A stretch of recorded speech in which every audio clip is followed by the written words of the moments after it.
l'Europa si sta finalmente svegliando e sta uscendo dal suo torpore ormai di decenni di in qualche modo vassallaggio con l'America. E di questo dobbiamo dire grazie a Trump, che sta creando di nuovo un fronte comune, sta cercando di riavvicinare delle nazioni che altrimenti erano sempre di più separate dalla volontà dell'Inghilterra di uscire dall'Europa, dalla Francia e dalla Germania, che sembrano sempre più delle entità a sé stanti, l'Italia che fa il doppio gioco, chi con Salvini, con Putin, la Meloni con Trump e con Elon Musk e via discorrendo, quindi un panorama assolutamente desolante, ma le problematiche attuali e quindi la volontà di Trump di creare un nuovo bilanciamento mondiale hanno rotto definitivamente questo vassallaggio. Finalmente, quindi possiamo avere l'opportunità di nuovo come Europa di poter dire la nostra e di poter avere una propria identità. Cosa vuol dire, cioè, in questo in termini pratici per noi piccoli investitori? Vuol dire che ci sono dei settori che probabilmente nei prossimi anni saranno quelli che cresceranno di più e quindi saranno delle opportunità per noi piccoli investitori, e ci saranno altri settori che invece potrebbero in qualche modo avere dei problemi di crescita e saranno quelli più penalizzati. Oggi andremo a vedere proprio questi. Qui siamo su M per Mani, sapete che questa è la rubrica dedicata alle notizie, alle news di attualità che in qualche modo impattano sulla nostra vita quotidiana, soprattutto economica e finanziaria, quindi è importante saperla. È importante sapere queste notizie per cercare di comportarci, perché la conoscenza ci permette di agire meglio e di poter costruire dei portafogli o anche fare degli investimenti più saggi rispetto a quello che normalmente facciamo sentendo dove investe nostro cugino. Quindi partiamo a bomba. L'Europa cosa vuole fare adesso? Beh, prima di tutto vuole puntare sull'intelligenza artificiale e sulla difesa. Parliamone bene, ragazzi. L'intelligenza artificiale, beh, questo è un elemento fondamentale.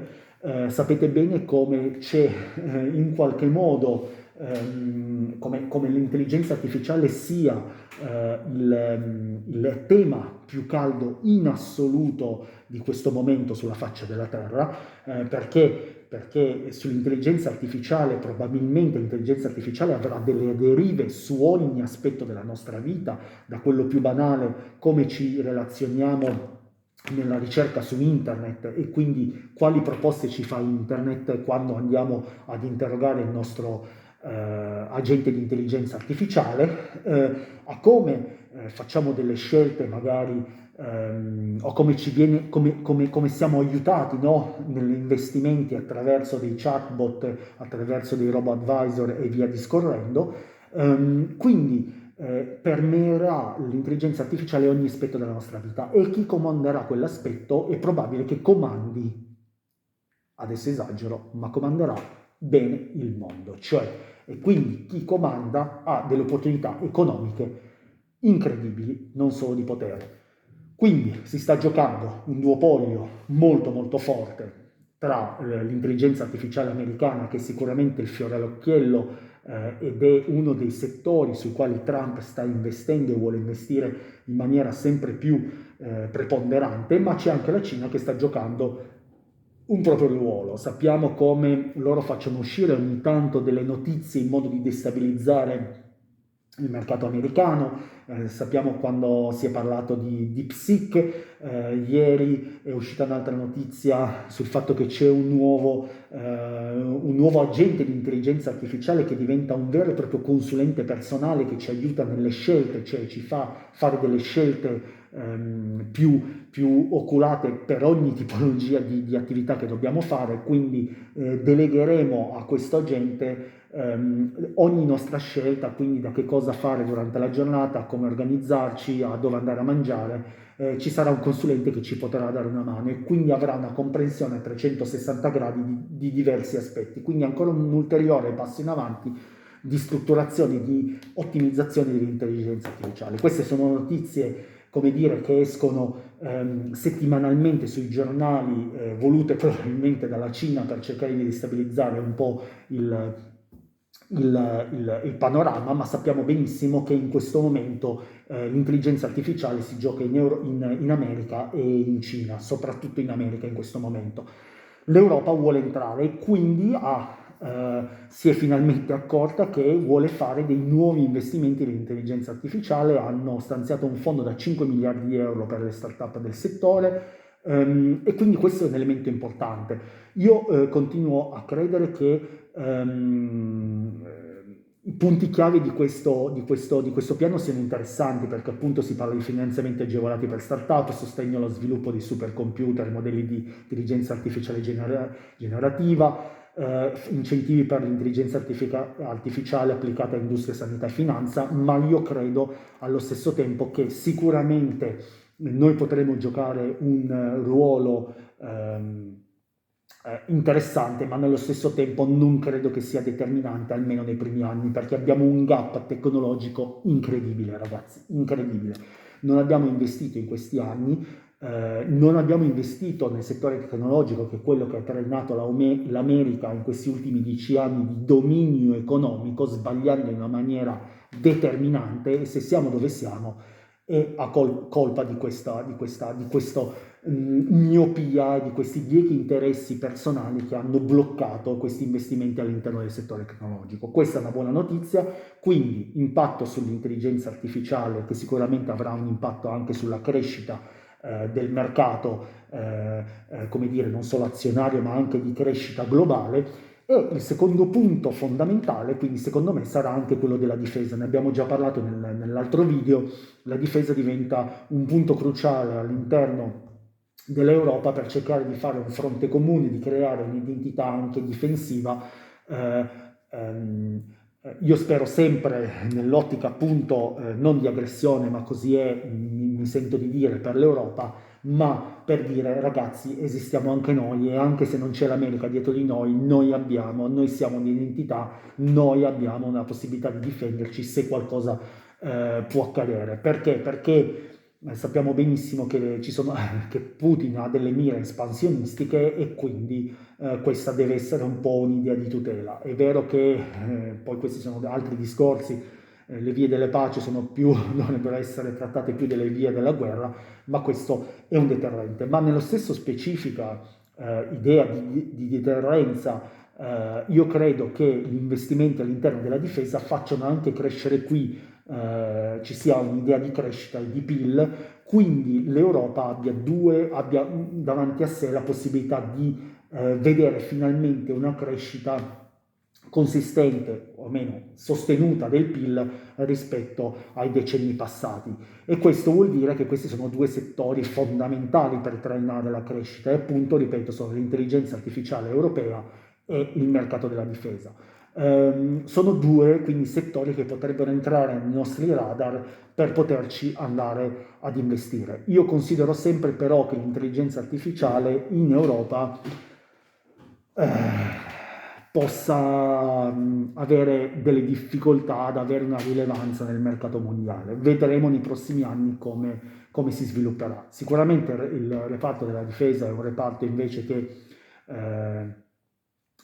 come dire, andrà a produrre munizioni, droni militari, sviluppo di software per la difesa e via discorrendo, e anche la collaborazione, sto leggendo, tra aziende europee del settore aerospaziale e militare, quindi potrebbe anche in questo settore avere un'evidenza l'Europa. Cioè noi siamo rimasti indietro nel bene o nel male, non parlo mai di etica qua ragazzi, mi raccomando, perché sennò sono altri argomenti, rispetto all'America, che adesso ha avuto un percorso di crescita e adesso ha un potere diverso rispetto al nostro, ha investito appunto su difesa, su tecnologia, cosa che noi non abbiamo fatto. Quali sono gli altri argomenti, secondo me, gli altri settori nei quali nei prossimi anni l'Europa potrebbe dire la sua? Beh, l'abbiamo detto nello scorso video, le infrastrutture. La Germania è partita dicendo con un piano molto importante col quale vuole rivoluzionare i trasporti, l'energia e la difesa, segnando la fine del rigore fiscale. Quindi secondo me questo è anche un elemento fondamentale che dovrebbe essere all'interno del nostro portafoglio.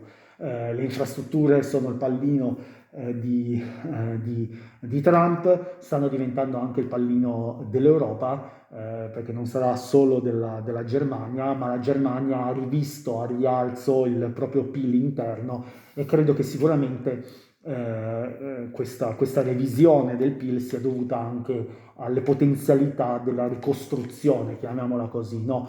Tutti quanti, io vedo di nuovo in qualche modo una deriva come in America, Make America Great Again, Make Europa Great Again, no? C'è quindi un piano di ricostruzione come quello dopo la guerra, di ricostruire, di far ripartire l'economia e anche se non siamo in quelle condizioni, fortunatamente quella è un po' la scintilla per far di nuovo crescere. Quindi credo che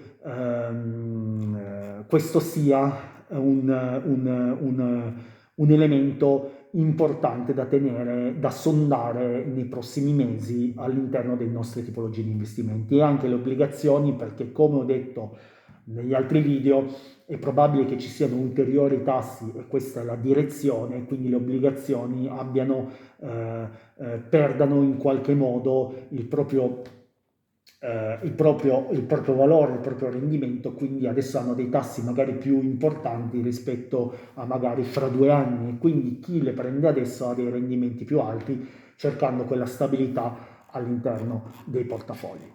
Questo è per quanto riguarda gli argomenti, secondo me, in relazione alle notizie che abbiamo avuto recentemente, quindi la Germania con il nuovo governo, il UK che si sta avvicinando all'Europa. In questo momento per la prima volta si vede una separazione, no, dell'asse Londra-Washington, l'Inghilterra si sta avvicinando di più all'Europa perché probabilmente questo atteggiamento isolazionistico radicale di Trump sta spaventando i potentati economici e quindi si cerca più stabilità e più conservatorismo e l'Europa ne è segno evidente, quindi l'Inghilterra si sta avvicinando di più all'Europa. Ci sono sicuramente però degli elementi che fanno vedere come ci siano però dei settori che invece potrebbero avere dei risvolti negativi. Uno, lo voglio dire, è evidente, è quello della riduzione della spesa delle famiglie, no? Ho visto una notizia che diceva che c'è un aumento evidente delle spese per l'alimentazione all'interno dei discount. Questo purtroppo è un segno evidente dell'impoverimento della classe media, no? Cioè questa è un'affermazione trita e ritrita, ma evidenzia come probabilmente si abbiano meno disponibilità economiche dovute probabilmente all'aumento del costo della vita degli ultimi anni e a un salario che non è cresciuto di conseguenza. E quindi questo problema, soprattutto in Italia, ha limitato la potenza di spesa e quindi la potenza di crescita. E questo cosa vuol dire? Vuol dire che i tagli della spesa sono stati evidenti soprattutto in termini di abbigliamento, della spesa nei supermercati, se non in quelli di discount, perché la spesa alla fine la devi fare, in quelli della salute. Più notizie hanno testimoniato il fatto che soprattutto in Italia molte persone hanno ridotto le spese in farmacia, ma anche le visite mediche, e questo è un segno allarmante, ragazzi, vuol dire che c'è un divario, una forbice sempre più ampia, e quindi anche delle spese sulla casa. Perché? Perché quando nei momenti di restrizione dove tagli sulle spese della casa, quindi non compri magari mobili, non ristrutturi, tagli sull'acquisto del vestiario, tagli sull'acquisto dell'integratore, della medicina dopo i 50 anni per sentirti più forte perché hai un momento di debolezza fisica. Quindi questi sono un po' i settori che secondo me possono risentire, no, in questi momenti, da adesso in avanti, di quelle spese dovute a una minore disponibilità economica. E poi c'è anche un altro discorso più ampio, secondo me un'attenzione va focalizzata sul settore del lusso. Il settore del lusso nel 2024 è stato un settore che ha avuto diverse problematiche, soprattutto ha avuto una riduzione della domanda cinese, quindi mi sembra che il 40% avessi letto delle vendite del lusso arrivano dalla Cina. La Cina ha avuto una riduzione per varie ragioni, ma sappiamo che il mercato cinese sta vedendo, soprattutto alla fine dello scorso anno e all'inizio di questo nuovo anno, una nuova primavera, cioè si sta cercando di spingere i consumi interni e quindi potrebbe in qualche modo ripartire questa domanda, ma il mercato cinese, che ha avuto la crisi immobiliare, una ripresa economica più lenta, quindi un PIL che non stava crescendo come sperato, e un controllo sempre sui consumi eccessivi. Ricordiamoci sempre che non parliamo di una pura democrazia all'interno della Cina, e quindi anche dei puri capitalisti come Jack Ma di Alibaba sono stati un po' frenati, no? Nella loro crescita. Quindi cosa succede? Che la diminuzione della spesa in Cina, l'aumento dei costi, seppure hanno delle marginalità incredibili le industrie del lusso, e altri fattori macroeconomici come le problematiche legate al Covid, e soprattutto i modelli di cambiamento della spesa, perché uno dei problemi che leggevo è il fatto che i giovani sempre di meno si identificano o comprano oggetti di lusso, preferiscono spendere i soldi in viaggi, in ristoranti, piuttosto che in beni materiali, quindi più experience, meno prodotti.